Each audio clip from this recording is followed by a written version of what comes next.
ఈరోజు ఈ కాలంలో బంధాలు బాంధవ్యాలు అనేటివి నిజంగానే ఉన్నాయా? మగవాళ్ళకి ఒక భర్త అనే స్టేటస్ భయంగా ఉంటుంది, ఆడవాళ్ళకి భార్య అనే స్టేటస్ భయంగా ఉంటుంది. ఎందుకంటే కొన్ని వార్తలు చూడటం వల్ల, వినడం వల్ల. మీకేమనిపిస్తుంది? వాడు ఈమె పెళ్ళికి ఒప్పుకునే ముందే అగ్రిమెంట్ అత్త మామ ఉండకూడదు.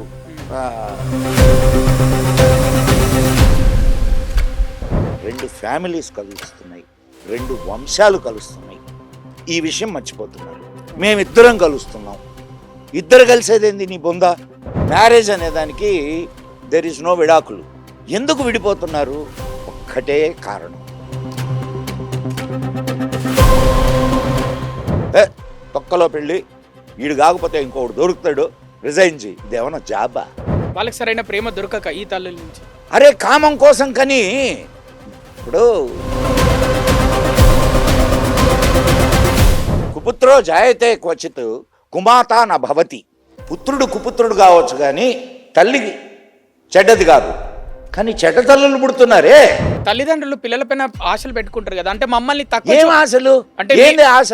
అది నీ తప్పు. అసలు పెళ్ళే వద్దనేటటువంటి జాతి ఒకటి తయారైంది, తెలుసా నీకు? అది భారతదేశంలో పేరెంటింగ్ సరిగా లేదంటారా? ఇప్పుడు ఈ జనరేషన్లో, మీ జనరేషన్ కాదు, ఈ జనరేషన్లో పేరెంటింగ్ సరిగా లేదు అని అంటున్నారా? ఖచ్చితంగా ఖచ్చితంగా. నువ్వు ఇంజనీరే కావాలా, నువ్వు డాక్టరే కావాలా? ఏం ఒక కార్పెంటర్ అయితే ఒక అరగంట బిడ్డతో గడిపేటటువంటి తల్లుల్ని నాకు చూపించి ఈరోజు ఎంతమంది తల్లులు ఉన్నారు చెప్పా? ప్రేమకి కామానికి ఉన్నటువంటి తేడాను మర్చిపోయాం మనం. ప్రేమ అనే ఒక అద్భుతమైన పదాన్ని తీసుకొని వచ్చి కామం అనే దానికి ఉపయోగిస్తాం. నమస్తే, వెల్కమ్ టు సాక్షి ఫ్యామిలీ. ఈరోజు ఈ కాలంలో బంధాలు బాంధవ్యాలు అనేటివి నిజంగానే ఉన్నాయా? ఎందుకంటే మనం వారానికి రోజుకో వార్త వింటున్నాం. ఇంట్లో తగాదాల వల్ల ఒకరినొకరు చంపుకున్నారు, భార్యను భర్త, భర్తని భార్య, లేకపోతే తల్లిని కొడుకు చంపాడని, కొడుకును తండ్రి చంపాడని, ఇలాంటి వార్తలు తరచుగా వింటున్నాం. మరి ఇలాంటి వాటిని అన్నిటికీ సమస్యలు ఏంటి? డబ్బు సమస్యనా, లేకపోతే ప్రేమ తగ్గిపోయి ఇలాంటి చావులు చూడాల్సి వస్తుందా? అసలు వీటన్నిటికీ గల కారణాలు ఏంటి? ఇలాంటి విషయాలపై విశ్లేషించడానికి మన సాక్షి స్టూడియోకి వచ్చారు ప్రముఖ ఆధ్యాత్మికవేత్త మదన్ గుప్తా గారు. నమస్తే సార్. ప్రముఖ ఆధ్యాత్మికవేత్త, చాలా భయంగా ఉంది. మీకు ఈ విషయంలో భయంగా ఉండొచ్చు, కానీ ఈ రోజుల్లో మగవాళ్ళకి ఒక భర్త అనే స్టేటస్ భయంగా ఉంటుంది, ఆడవాళ్ళకి భార్య అనే స్టేటస్ భయంగా ఉంటుంది. ఎందుకంటే కొన్ని వార్తలు చూడటం వల్ల, వినడం వల్ల. మీకేమనిపిస్తుంది ఈ విషయాలు? ఒక చిన్న విషయం. First, human is a social Animal. Sir, okay, social human అయితే ఓకే, సోషల్ ఎనిమల్ అయితే ఏంటి? ఇప్పుడు జరుగుతున్నాయన్నీ కూడా సోషల్ ఎనిమల్గానే వాడిని వాడు ట్రీట్ చేసుకుంటున్నాడు. సోషల్ హ్యూమన్గా వాడు మలుచుకోగలిగితే ఇప్పుడు ఉండేటటువంటి సమస్యలు ఏవి ఉండవు. చూడయ్యా, మనకు మన మన వైవాహిక వ్యవస్థ ఏదైతే ఉందో, మన కుటుంబ వ్యవస్థ ఏదైతే ఉందో, మనకి ఇప్పటి నుంచి కాదు, కొన్ని వేల సంవత్సరాల నుంచి మనకి ఈ వ్యవస్థ వస్తూ ఉంది. ఎప్పుడైతే ఈ కుటుంబ వ్యవస్థ, ఈ వైవాహిక వ్యవస్థ, ఇవి రెండు దెబ్బతినడం మొదలుపెట్టినాయో అప్పుడు నువ్వు చెప్పినటువంటి సమస్యలన్నీ వస్తున్నాయి. ఈరోజు మేమంతా కూడా ఒక కంబైన్డ్ ఫ్యామిలీ నుంచి వచ్చిన వాళ్ళం. మా ఇంట్లో మా నాన్నగారు వాళ్ళు 5 అన్నదమ్ములు అండ్ మా మామయ్య ఫ్యామిలీ, అందరం కలిసి ఇంట్లో ఒక 40 మంది ఉండేవాళ్ళం. అందరం కలిసి కూర్చొని భోంచేసేవాళ్ళం. ఒకటి కష్టాలు ఒకళ్ళం పంచుకునేవాళ్ళం. అండ్ ఏదైనా సమస్య వస్తే పెద్దవాళ్ళు వచ్చి కూర్చొని తీర్చేవాళ్ళు. ముందే తెలిసిపోయేది వాళ్ళకి. ఈరోజు అటువంటి పరిస్థితి ఉందా? Micro families. అండ్ వాడు ఈమె పెళ్ళికి ఒప్పుకునే ముందే అగ్రిమెంట్ అత్త మామ ఉండకూడదు, వీడు అదే ఆడపడుచు ఉండకూడదు, ఒక్కడే ఉండాలా. మనం చిన్నప్పటి నుంచి ఎప్పుడైతే నువ్వు ఇంతమందితో కలిసి ఉండడం నీకు అలవాటై నేర్చుకుంటావో, ఫ్యామిలీలో కూడా ఏదైనా సమస్యలు వచ్చినప్పుడు దానికి సొల్యూషన్స్ నీకు ఇక్కడి నుంచి వస్తాయి. ఇప్పుడు కొంతకాలం కలిసి ఉన్నావు అనుకోయా, తర్వాత నువ్వు ఏదో ఉద్యోగరీత్యా బయటికి వెళ్ళావు, ఇవన్నీ కూడా నీకు ఇక్కడ ఎక్స్పీరియన్స్ అయ్యావు కదా, కలిసి ఎలా ఉండాలి. ఉమ్, ఇది చాలా ప్రధానమైనటువంటి ప్రశ్న, కలిసి ఎలా ఉండాలి. ఇప్పుడు పెళ్ళి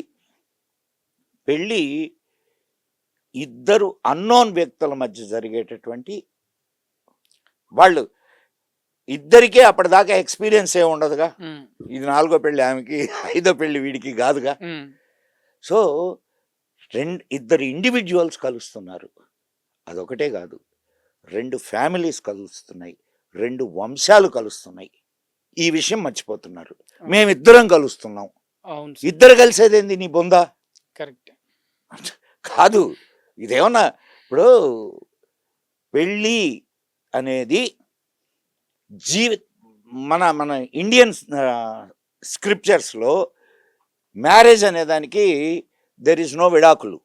అవును, నిజంగా మాట్లాడుకుంటే చచ్చేదాకా ఇద్దరు కలిసి ఉండాల్సిందే.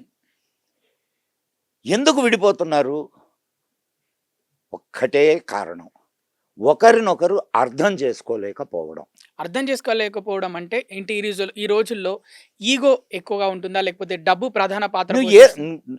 కారణం ఏదైనా కానీ నువ్వు ఒకరినొకరిని అర్థం చేసుకోగలిగితే, ఇప్పుడు నీకు పెళ్ళైందా? కాలేదు. అయితే చాలా తెలుసుకోవాలా. ఒకరినొకరు అర్థం చేసుకోగలిగితే చాలా సమస్యలు, ఇప్పుడు సమ్ ఇన్సిడెంట్స్ చెప్తాను. అనైతిక ప్రవర్తన అనేది అటు ప్రక్కన పెడదాం కొంచెం సేపు. బయట తిరిగి వచ్చాడు భర్త, ఇంటికి రాగానే, ఏమండి ఏమన్నా మతి ఉందా మీకు, నేను అక్కడ కూరగాయలు తెమ్మన్నాను కదా, మర్చిపోయారే. వీడికి ఎట్టుంటుంది? కోపంగా చిరాకు ఉంటుంది. చిరాకు. అదే పని అమ్మాయికి కూడా. అమ్మాయి కూడా ఉద్యోగానికి వెళ్ళి వస్తే ఆ విషయాన్ని నువ్వు గుర్తించకుండా ఇంట్లోకి రాగానే ఆ కాఫీ పెట్టివే అన్నావు అనుకో, సిర్రుమంటది, ఎక్కడో కాలదో. She is also a human. First you should understand each other. కొంతకాలం దానికి పెద్దల ఇది కూడా ఉండాల. ఇప్పుడు జరుగుతున్నది ఏంటి, ఏదైనా సమస్య వచ్చినప్పుడు నువ్వు నీ ఫ్రెండ్స్ని అడుగుతావు, ఆమె ఫ్రెండ్స్ని అడుగుద్ది. వాళ్ళకి ఎంత మెచ్యూరిటీ వచ్చుద్ది, కానీ ఇంట్లో పెద్దవాళ్ళకి అడగరు ఫస్ట్. నేను అంటున్నది అదే, వాళ్ళకి వీళ్ళకి సలహాలు ఇచ్చే స్నేహితులకు ఎంత మెచ్యూరిటీ ఏడుచుద్ది. సో వాళ్ళు ఏదో సలహా ఇస్తే, నువ్వేం తినేది, నువ్వు సంపాదిస్తున్నావు, ఆయన గొప్పేంది, నిన్ననే అంటున్నాడా, తొక్కలో పెళ్ళి, వీడు కాకపోతే ఇంకొకటి దొరుకుతాడు, రిజైన్ చేయి. ఇదేమన్నా జాబా? ఇంకా ఇట్లాంటి మెంటాలిటీ ఉన్నప్పుడు పిల్లలు పుడితే వాళ్ళ పరిస్థితి ఏంది? వాళ్ళని సరిగా చూసుకోలేరు, ప్రేమ ఇవ్వలేరు. ఇప్పుడు ఇద్దరు వెళ్తున్నారు, ఇద్దరు ఉద్యోగాలకు వెళ్తున్నారు. మరి రేపు నీ బిడ్డ పెద్దయ్యి, నువ్వు ఇందాక అన్నావే, తల్లిని చంపుతున్నాడు, పెళ్ళాన్ని చంపుతున్నాడు, మొగుణ్ణి చంపుతున్నది, ఇట్టోళ్ళు తయారవుతారు. అవునా కదయ్యా? ఇప్పుడు చిన్నప్పుడు నువ్వేం చేస్తున్నావు, తీసపోయి క్రేట్లో వేస్తున్నావు. నీ బిడ్డ కోసం నీ ఉద్యోగాన్ని త్యాగం చేయలేవా? డబ్బు ముఖ్యం కదా సార్ ఈరోజు బతకాలంటే. నువ్వు డబ్బు అనేది అక్కడ ఒక మాట చెప్తాను నిన్నయ్య, డబ్బే ముఖ్యమైతే పేదవాళ్ళ కుటుంబాలు ఒక్కటి కూడా నిలవు. అంటే ముఖ్యంగా పేదవాళ్ళు హాయిగా కాపురం చేసుకుంటున్నారా లేదా? చేసుకుంటున్నారు కదా. మరి వాళ్ళు చేసుకుంటున్నప్పుడు వాళ్లకు డబ్బు పారామీటర్ అయినప్పుడు వాళ్ళ కుటుంబాలు సరిగ్గా ఎందుకు ఉంటున్నాయి, నీ కుటుంబం ఎందుకు ఉండడంలా? డబ్బు పారామీటర్ కాదు. మరి ఏంటి సార్? ఇదే చెప్తుంది అండర్స్టాండింగ్. ఒకరికి మధ్య అండర్స్టాండింగ్ లేకపోవడం అండ్ బాధ్యతల్ని గుర్తించకపోవడం. తల్లిగా నీ బాధ్యతని ఏంటి, బిడ్డను కన్నావు కానీ క్రేట్లో పడేస్తే సరిపోద్దా? అవునా కదయ్యా? నువ్వు జోలపాడి స్తన్యం ఇచ్చి పెంచితే ఆ బిడ్డ చచ్చేంత వరకు, నువ్వు చచ్చేంత వరకు నీ కాళ్ళ దగ్గర ఉంటాడు. అంటే ఈ రోజులు అలాంటివి తగ్గిపోయాయి అంటారా? మరి ప్రేమ ఎట్లొస్తుందయ్యా నీ మీద? బిడ్డకు నీ మీద ప్రేమ ఎట్లా వస్తుంది? అట్లా పెంచినప్పుడు నీ తల్లి మీద గౌరవం ఎట్లా ఉంటుంది? మీకు జోలపాటలు విన్నావా? విన్నాను సార్ నేను. జో అచ్యుతానంద జో జో ముకుంద లాలి పరమానంద రామ గోవింద అన్నమాచార్య కీర్తన. ఇట్లా పాడేవాళ్ళు తల్లులు. నిద్రపోయే వాళ్ళు వెంటనే విని. వెంటనే ఏంటది? It's a tuning of your mind. చిన్నప్పటి నుంచి ట్యూన్ అవుతాడు వాడు. ట్యూన్ అయితే చాలా ప్రశాంతంగా. పెద్ద అయ్యేసరికి వాడికి నీ మీద ప్రేమ ఉంటుంది. తల్లిని చంపుతాడా వాడు? మనకు అసలు ఒక అద్భుతమైన ఇది ఉందయ్యా. ఏంటంటే కుపుత్రో జాయతే క్వచిత్ కుమాత న భవతి. పుత్రుడు కుపుత్రుడు కావచ్చు కానీ తల్లికి చెడ్డది కాదు. కానీ చెడ్డ తల్లులు పుడుతున్నారే. వాళ్ళకి సరైన ప్రేమ దొరకక ఈ తల్లుల నుంచి. అరే కామం కోసం కని. ఇప్పుడు చూడు, ప్రేమతో భార్యాభర్త కలవడం వేరు, సార్ కామంతో కలవడం వేరు. This is lot of difference. అవును. భార్యాభర్త కలిస్తేనే కదా నీకు బిడ్డలు పుట్టుతారు. అవును. కానీ ఈ రోజుల్లో పెళ్లిళ్ళు కేవలం పిల్లల్ని కనడానికి, ప్రపంచానికి పిల్లల్ని చూపించుకోవడానికి. కనడానికి అని కూడా కాదు. పిల్లల్ని కనడానికి కూడా కాదు ఈ రోజుల్లో పెళ్ళిళ్ళు. ఏ విధంగా జరుగుతుంది? అసలు పెళ్ళే వద్దనేటటువంటి జాతి ఒకటి తయారైంది, తెలుసా నీకది? అంటే వాళ్ళు ఎందుకు అలా తయారయ్యారు? నువ్వెందుకు పెళ్లి చేసుకోవాలా? ఎంత నాకు ఇక టైం ఎంత నీ వయసు? నా వయసు ఒక 30 30 టైం రాలేదా? నీ జీవితంలో మధురమైన క్షణాలను ఎన్నింటిని పోగొట్టుకుంటున్నావు, ఎన్ని సంవత్సరాలని పోగొట్టుకుంటున్నావు. నీలాంటి వాళ్ళే తయారయ్యారట. ఏంటి? భయం. అవును సార్, నేను చెప్తున్నాను కదా, భయం అనేది క్రియేట్ అయింది. భయం. నేను నీకు ఇక్కడ నేను కృష్ణబాలతో మాట్లాడడంలా, ఇక్కడ నువ్వు ఒక ప్రతినిధివి. ఎటువంటి అమ్మాయి వస్తుందో, ఏమవుద్దో, నీలాగే అమ్మాయిలు కూడా. అంటే మీరు ఆ ఎక్స్పీరియన్స్ చూసారు కదా సార్, మీకు ధైర్యం ఏమైనా చెప్పేవారా మీ అమ్మ నాన్న? అమ్మాయి అరే సమస్య వచ్చినప్పుడు మా అమ్మ నాన్న ఇద్దరు నన్ను సముదాయించేవాళ్ళు, ఆమెను సముదాయించేవాళ్ళు. గొడవలు రాకుండా ఉండవు. ఎవరికైనా వస్తాయి. ఇప్పుడు అసలు గొడవలు లేకుండా ఉంటే అది సంసారమే కాదు. ఇప్పుడు ఇన్నేళ్లలో మేము నేను నా భార్య చాలా గొడవలు పడ్డాం. విసిరేసి నేను ఇంట్లో నుంచి వెళ్ళిపోయిన టైం కూడా ఉంది. కానీ ఈరోజు నా భార్య, నాకు 67 సంవత్సరాలు, మా ఆవిడకి 60. ఇద్దరం కూర్చొని హాయిగా మాట్లాడుకుంటుంటే ఆ రోజు అట్ట గొడవ పడ్డాం, ఈరోజు ఇట్ట గొడవ పడ్డాం. స్వీట్ మెమరీస్, మధుర జ్ఞాపకాలు.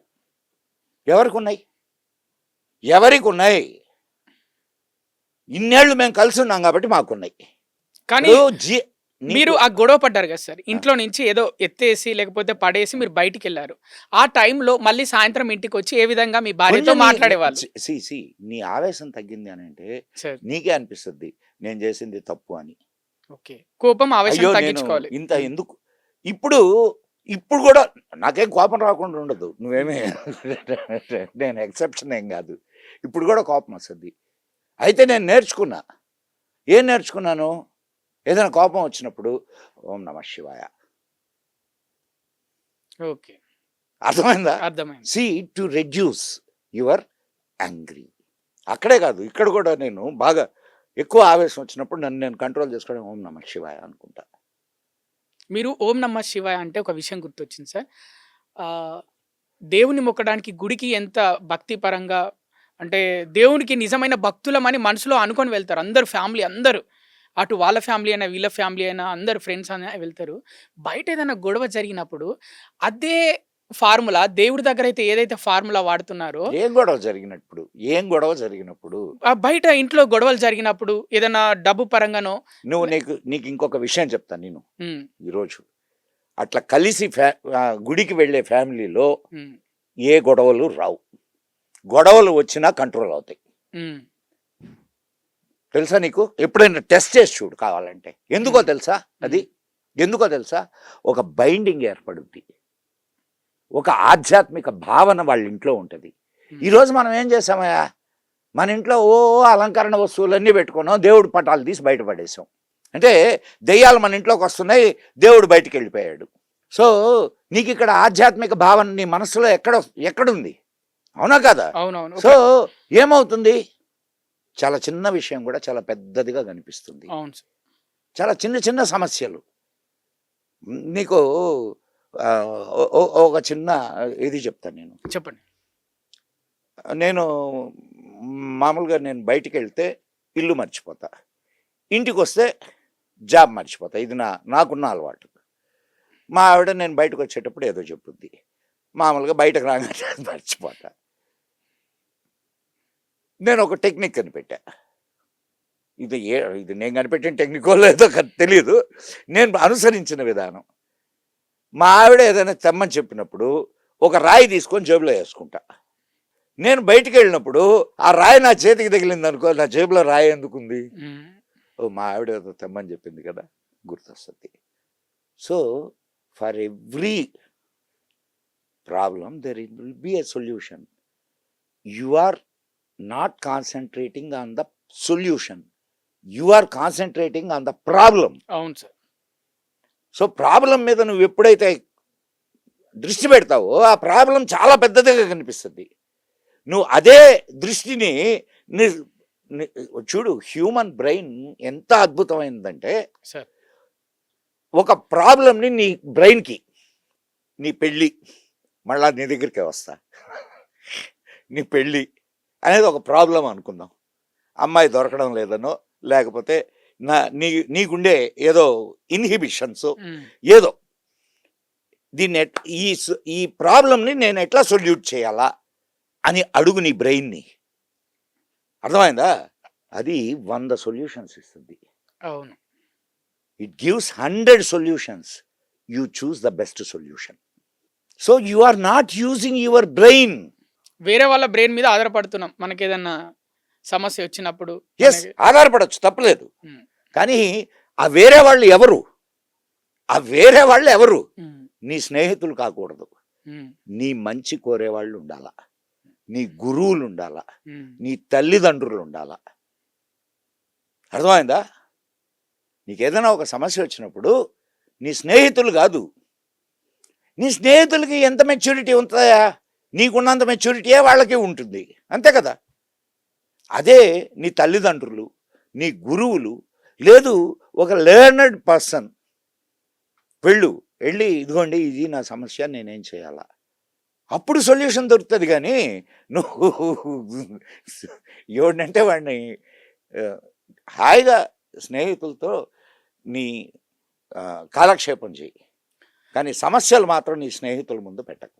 Okay sir. అండ్ ఈ మధ్య రిజల్ట్స్ వస్తున్నాయి, 10th ఇంటర్ రిజల్ట్స్ వస్తున్నాయి. పిల్లలు చాలామంది అంటే అసలు జీవితం అంటే ఏంటిదో తెలియని వాళ్ళు కూడా సూసైడ్ చేసుకుంటున్నారు. అంటే వాళ్ళు ఎవరి దగ్గర ప్రూవ్ చేసుకుందామని అన్ని ఆశలు నీకు పెట్టుకొని. Let me tell you what is suicide. నీకు ఫస్ట్ అది తెలియాల. Suicide is a psychological problem. తెలుసా నీకు? నువ్వు ఎవరైనా డాక్టర్ దగ్గరికి వెళ్తే చెప్తారు ఇది సైకలాజికల్ ప్రాబ్లమ్ అని మీరు అంటున్నారు, కానీ అది అక్కడ నేను చెప్తాను. నేను నీకు అదే చెప్తున్నా. చెప్పండి. ఈ సైకలాజికల్ ప్రాబ్లం వలన నువ్వు because of environmental pollution it disturb your dopamine. సైంటిఫిక్గా మాట్లాడుతున్నాను నేను. ఓకే. అండ్ నీకు 10వ తరగతి వాడైతే వాడి మీద పొల్యూషన్ ఉండదా? ఉంటది. అండ్ నీకు ఇంకొక సంగతి చెప్తాను నేను. ఎంతమంది రైతులు ఆత్మహత్యలు చేసుకుంటున్నారు? చాలా మంది. అందరు ఏం చెప్తారు? Because of economical problem. పంట సరిగా పండగను ఎకనామికల్ ప్రాబ్లం కోటీశ్వరుడు కూడా ఉంటుంది, తెలుసా నీకు? వాడు ఎందుకు ఆత్మహత్య చేసుకోవడంలా? అవునా కదా? అండ్ 10వ క్లాస్ వాడు, నువ్వు అన్నావే 10వ క్లాస్ వాడు ఆత్మహత్య చేసుకుంటున్నాడు. వాడికి ఏంది? వాడికి ఎకనామిక్ ప్రాబ్లం ఉందా? లేదు. పరుగు అంటే ఫ్రెండ్స్ అందరు పాస్ అయ్యారు, నేను పాస్ కాలేదు, రేపు మా అమ్మ నాన్నలకు ముఖం ఎలా చూయించుకోవాలి సాయంత్రము? అరే భయ్, నేను అదే చెప్తుంది. అది ఎట్లా కౌంటర్ చేయగలవు? ఇప్పుడు వాడి ఇంటికి వెళ్ళాడు అనుకోయ్యా, చెప్తా. వాళ్ళ అమ్మ నాన్న, ఏ బుద్ధి లేదు ఎదవా నీకు, నీ ఇంత ఖర్చు పెట్టి నీకు ఇంత చేసి చదివిస్తే చివరికి ఇదే నువ్వు చేసే పని అని చెప్పి తిడతారు. అవును. తిట్టంగానే పక్కనే తాత ఉంటాడు, ఉన్నాడు అనుకుందాం. అవును. కొంచెంసేపు తాత ఏం చెప్తాడు? రే ఆడంతేలేరా, ఆడు కూడా అట్టారా, చిన్నప్పుడు ఫెయిల్ అయితే ఆ, ఇటే తిట్టా నేను, వాడు అంతే అన్నాడు అనుకో, వీడు సాటిస్ఫై అవుతాడా కాదా? సో ఖచ్చితంగా. ఇక్కడ నువ్వు మిస్ అయింది ఏంది? ఇక్కడ నువ్వు మిస్ అయింది ఏంది? ఆ ప్రేమ, ఆ పెద్దల ప్రేమ మిస్ అయ్యారు. అండ్ ఈ రోజులలో పెద్దల ప్రేమ దొరకకపోయినా స్కూళ్ళలో కూడా ఎగ్జామ్స్ రిజల్ట్స్ వస్తున్నప్పుడు స్కూళ్ళలో, కాలేజ్‌లో కూడా అది నేర్పించరా సార్? ఆ ధైర్యం. కాదయ్యా, నువ్వు చిన్నప్పటి నుంచి బిడ్డకి ఏం నేర్పిస్తున్నావు? నువ్వు 90% తెచ్చుకోవాలా, 95% తెచ్చుకోవాలా? ఏం 35% తెచ్చుకుంటే వాడు ఇది కదా? నువ్వు ఇంజనీరే కావాలా, నువ్వు డాక్టరే కావాలా? ఏం ఒక కార్పెంటర్ అయితే ఏ, ఒక ఆర్టిస్ట్ అయితే ఏ? అంటే అది నువ్వేం చేస్తున్నావు? నీ ఆలోచనల్ని వాడి మీద రుద్దుతున్నావు. వాడిని హాయిగా వాడు ఏం కావాలో అది కావడానికి నువ్వు సహకరించడంలా, అవునా కదా? వాడి బాల్యాన్ని చిదిమేస్తున్నావయ్యా, నీకు అర్థం కావడం లేదు అది. తల్లిదండ్రులు పిల్లలపైన ఆశలు పెట్టుకుంటారు కదా, అంటే మమ్మల్ని తక్కువ ఏం ఆశలు? అంటే ఏంది ఆశ? మేమే డబ్బులు ఎక్కువ సంపాదించలేదు, మేమే తక్కువగా చూసారు మమ్మల్ని చాలా మంది, ఎవరు? నా పిల్లలు అలా అది నీ బతకొద్దు. తప్పు, ఉమ్. అది నీ తప్పు, అది నీ తప్పు. బిడ్డను హాయిగా బ్రతకని, వాడి చిన్నతనాన్ని చిదిమేయకుండా ఆనందంగా బ్రతకని. మేము చదువుకున్నాం, మా చిన్నప్పుడు ఈతలకు పోయేవాళ్ళం, అండ్ కొండ మీద రేగ్గాయలు ఏరుకోవడానికి వెళ్ళేవాళ్ళం, హాయిగా ఆడుకున్నాం, పిల్లలతోటి ఆడుకున్నాం. ఆ ఆనందమైన జీవితం ఎంతమంది పిల్లలకు దక్కుతుంది? సో మనము నీ ఆలోచనల్ని, నా బిడ్డ ఇంజనీర్ కావాలా, నా బిడ్డ డాక్టర్ కావాలా, అంటే మన భారతదేశం ఎంతమంది తల్లిదండ్రులు వాళ్ళ బిడ్డలు వాళ్ళు ఏం కోరుకుంటున్నారని చూస్తున్నారో చెప్పు నాకు. భారతదేశంలో పేరెంటింగ్ సరిగా లేదంటారా? ఇప్పుడు ఈ జనరేషన్ లో, మీ జనరేషన్ కాదు, ఈ జనరేషన్ లో పేరెంటింగ్ సరిగా లేదు అని అంటున్నారా మీరు? ఖచ్చితంగా, ఉమ్. ఖచ్చితంగా. ఎంతమంది తల్లిదండ్రులకి బిడ్డల్ని ఎలా పెంచాలో తెలుసు? అంటే ఇదేదో సబ్జెక్ట్ కాదు, ఉమ్. ఆ న్యాచురాలిటీ పోయింది. న్యాచురల్గా వాళ్ళని పెరగనిచ్చేటటువంటి సిస్టమ్ పోయింది. ప్రతిదీ అన్యాచురలే. హాయిగా వాడు నేను చెప్తున్నా, ఇప్పుడు శుభ్రంగా స్కూళ్ళకి వెళ్ళేవాళ్ళు రేపు కూలీలుగా అద్భుతంగా పనికి వస్తారు. ఎందుకంటే వాడు 10 కేజీల పుస్తకాలు మోసుకొని పోతాడు. అవును. వాడికి అలవాటై తర్వాత రేపు మంచి కూలీగా ఇదవుతాడు. పుస్తకాలు ఎన్ని ఎక్కువ ఉంటే బ్యాగులు అంత చదువుకుంటున్నావు అని అర్థం కదా సార్ ఈ రోజు. అవునవును, అందుకే కదా రేపు కూలీ అవుతాడు వాడు. కాదు, పుస్తకాల్లో ఉంటే బుర్రకెక్కుద్దాయా? ఏ తల్లి ఇంట్లో కూర్చోబెట్టుకొని బిడ్డకి చెబుతోంది చెప్పు? సరే, చదువుల సంగతి అట్టుంచు, సంస్కారం ఏమన్నా నేర్పిస్తుందా? ఒక అరగంట బిడ్డతో గడిపేటటువంటి తల్లుల్ని నాకు చూపించి ఈరోజు ఎంతమంది తల్లులు ఉన్నారు చెప్పాయా? సో ఇక్కడ మన బిడ్డ ఏదో కావాలనుకున్నావు. నేను చూస్తున్నా, నేను చాలా మందిని చూస్తున్నా. ఉమ్.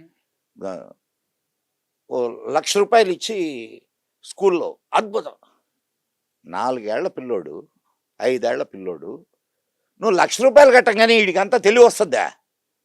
బుద్ధి లేని ఆలోచన తప్ప, అవునా కదా? అవును. నువ్వు ఎంత నేర్చుకోవాలో అంత నేర్చుకోగలవు. నువ్వు ఏబిసిడీలు ఇంట్లో నేర్చుకుంటాడు.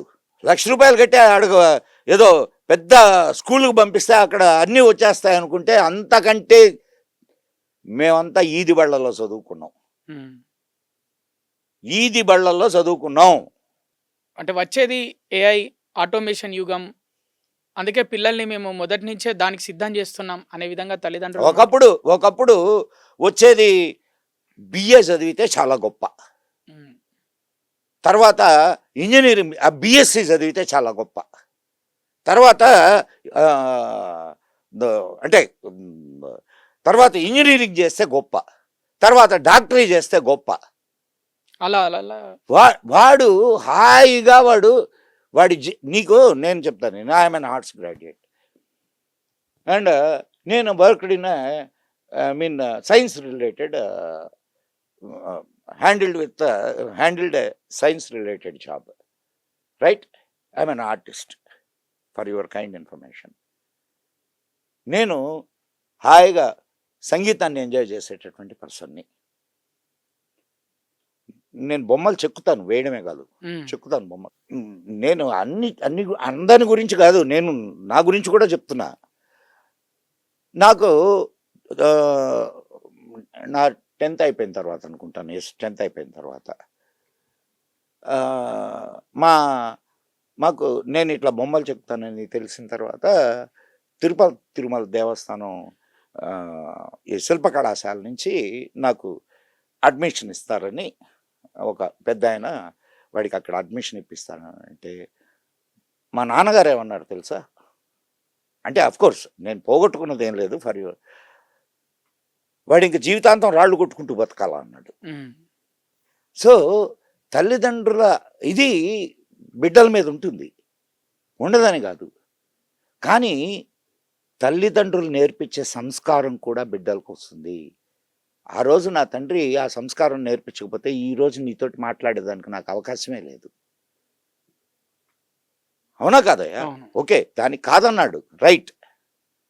దాంతో నేనేం నిరాశపడలా. నేను కోరుకున్నది నాకు దక్కలేదు. హాయిగా నేను ఏ జాబ్లో ఉన్నానో దాన్ని ఎంజాయ్ చేశా.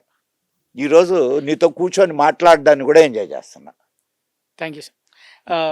ఇంకొక ప్రశ్న ఏంటంటే, పట్టణ ప్రాంతాల్లో ఈ మధ్యనే అలాంటి సంస్కృతి మండల ప్రాంతాలకి కూడా చేరింది. ఏంటంటే ఇంట్లో ఇద్దరు భార్య భర్తలు ఉన్నప్పుడు ఇద్దరు ఖచ్చితంగా ఉద్యోగం చేయాలి, అప్పుడే ఇల్లు గడుస్తుంది. ఒక్కరు ఖాళీగా ఉన్న ఈ రోజుల్లో తృప్తి అనేది మర్చిపోయాడు మనిషి.